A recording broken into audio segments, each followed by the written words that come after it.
Hello, Steve White, Steve White 89. Well, I watched season 4 of Lost. It's getting quite convoluted at this point.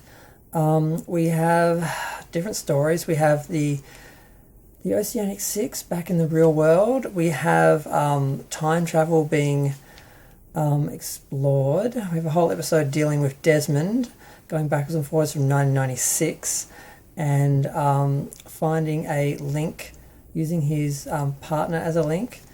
And that seems a bit like a sort of contained story for the most part, but then they get into, obviously they've opened that that Pandora's box, so we are going to get into time travel later on. I'm not quite sure what the mystery box is for this season. They seem to have multiple mystery boxes opened. We have the staged crash at the bottom of the plane's at the bottom of a trench.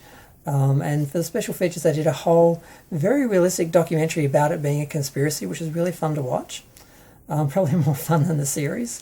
We had a bit more time with my favourite characters, Jin and Sun. I was a bit surprised. I kind of thought their story was over, but they found more to sort of talk about with them. We have Locke being people being aware that he was special as a child. He showing his story, being adopted, being unpopular, being bullied, rejecting his apparent abilities. So they're trying to establish that he had abilities and was intelligent and so forth. So that's all very much, let's just justify these other things we're about to do now, rather than, they don't really seem organic to the character or like they're actually part of the character. Ben basically gives him all his power and hands everything over to him because he's so special. Which never really rang true, but Ben never really gives up his power. We have the greenhouse, which has the experiments, the video about the experiments in time and space. Apparently they've built it's so convoluted.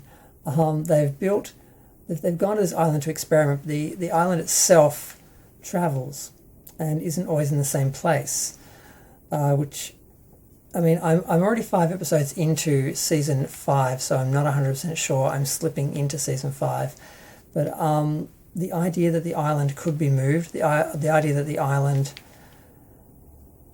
at the end of the season, the island disappears. It's gotten to a level of ridiculousness now that, I mean, you could understand phenomena within the island that's occurring on the island due to magnetic fields and so forth. You could understand people being brought together, coincidences. I mean, we still haven't had the smoke monster explained, but apparently Ben can control it, and he sicks it on a bunch of army guys. I can't remember if that was last season or this season, but the snake monster. Well, it's like a bunch of snakes made out of smoke. Yeah, I don't know how negatively charged exotic matter can really explain the smoke monster and so many things, but apparently it allows them to deal with time travel. Yeah. So, I mean, the worst part for me at the end of the season was they killed Jin, and I was basically standing on the other side of the room from the TV going, no, what? How could you do him like that? How did they do Jin like that? But, yeah, wasn't happy. And I'm like, am I ever going to watch the next season? And I'm like, yes, you have to finish it. You need to finish it because you never know what they're going to do later, because they're writing it as they go along. They can always bring Jin back for all you know. Yeah. So at the end of the season, basically they have gotten some people back to the, I think we're calling it the freighter, wasn't it? Yeah. And then they find out that the army guys have set up a bomb. So we've got Jin and Michael, who came back from New York after his son disowned him for what he did to save his son. So he kind of got really, really ripped off there. He destroyed himself by killing people to save his son, and then his son doesn't want anything to do with him because he killed people to save him, because I guess he didn't really want that on his conscience. He didn't ask for him to do that. So he ends up being lured back into Ben's web and working for him. so to sort of make up for all his sins. And he's on the boat. He's the spy.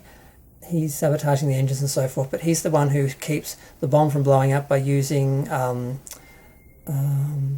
what is it, that chemical that freezes things? I want to say nitroglycerin, but that's not it.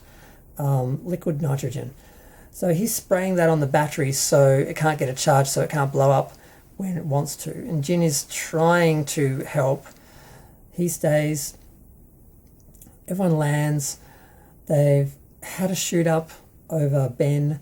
They have got a hole and they are leaking fuel. They only just make it to the freighter, and that was only because Sawyer jumped out.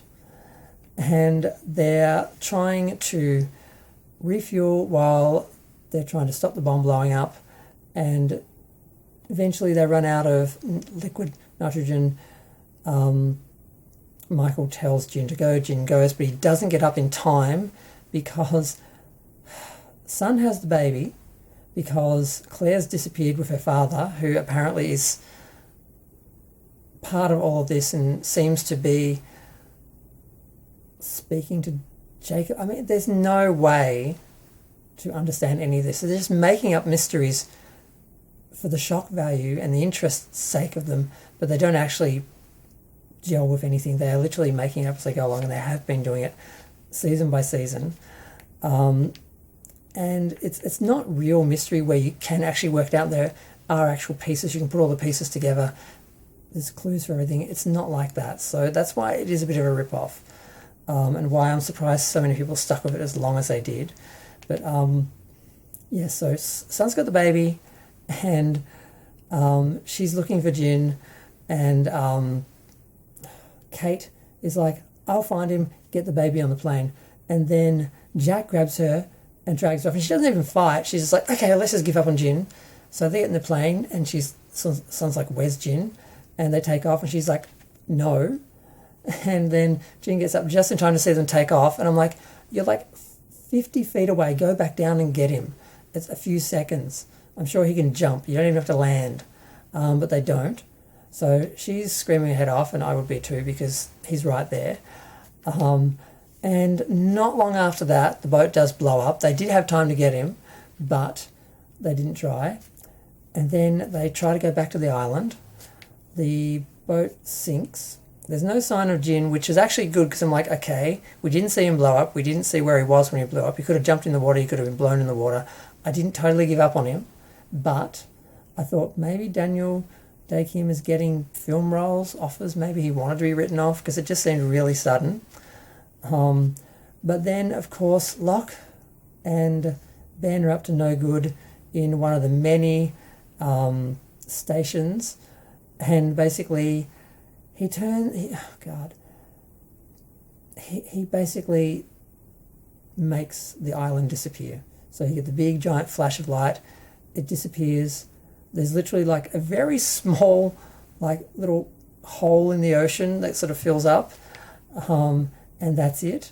All the islands are gone, everything's gone, and basically the helicopter has to dish in the water because they've got nowhere to land.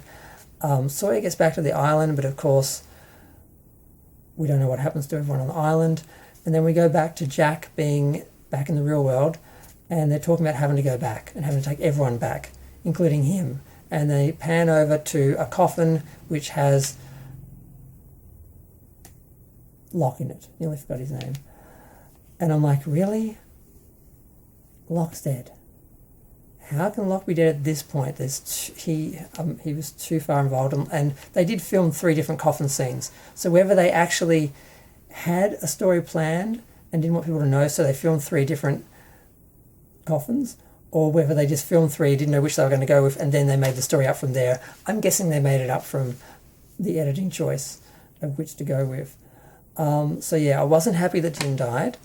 I was really skeptical of time travel being really explored, and just moving the island. Not only did it look bad, I mean, the ship blowing up looked bad CGI.